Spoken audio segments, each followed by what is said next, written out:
St Helens Junction station was opened in 1830 as part of the Liverpool and Manchester Railway and is one of the oldest passenger railway stations in the world.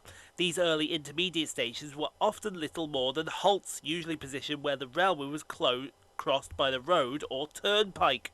This probably accounts for the variation in the names of the stopping places.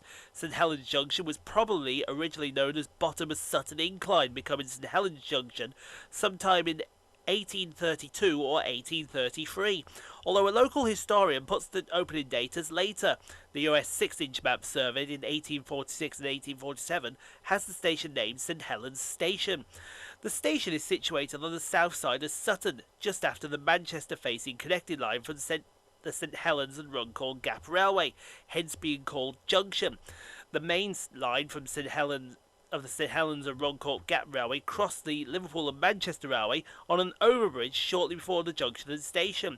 That route, which originally ran from the town of St Helens to the area which was later known as Widnes, opened on the 21st of February 1833, making this station the focal point of one of the first intercompany junctions. The station had originally 4 platforms, 2 through lines and 2 bay platforms, on the northern and southern sides of the main building, which mostly dealt with local services, although this is now the station approachway and car park arrangements.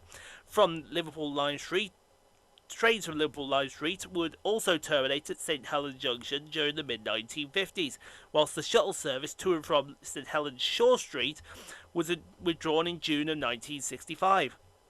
Several walkway bridges have been constructed and demolished since the station opened in 1833. The Georgian buildings on the south-facing platform were demolished in the early 1960s, and a small open waiting shelter built in their place. To the west of the station, on the south side of the line, stood the London North Western Railway tarpaulin factory, known locally as the Sheeting Sheds. Access from Monastery Lane was provided by a footbridge known as the Pudding Bag Bridge, a favourite location for train spotters in the 1950s, as the steam engines of the westbound trains were being fired to climb up Sutton Bank and its 2.5 kilometre 1 in 90 gradient. The station building was listed as Grade 2 in the 14th of October 2016. The reasons given were its historical interest, representing the second generation of station buildings, its classical design, its degree of survival being unrelatively unaltered, and its group value with the other listed buildings on the line. The lines through the station were due to be electrified in December of 2014, but the work was finally completed in early March of 2015, 3 months behind schedule. In 2013, concern was expressed that the parking space at the station was inadequate. In August of 2017, Merseyrail announced that a new car park would be built at the station, increasing the number of parking spaces from 66 to 240. The £792,000 package of works would also see improvements to the CCTV coverage, the lighting, and the creation of additional blue badge parking spaces. The extension was completed and opened on the 14th of May 2018.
Thank you so much for watching, everyone. If you enjoyed what you saw, click on the 2 videos here at the end screen. Helps out the channel. Also, don't forget to like, comment, subscribe if you are new and got this far. And we'll see you all in the next video, folks, wherever that may take us. We'll see you then, folks.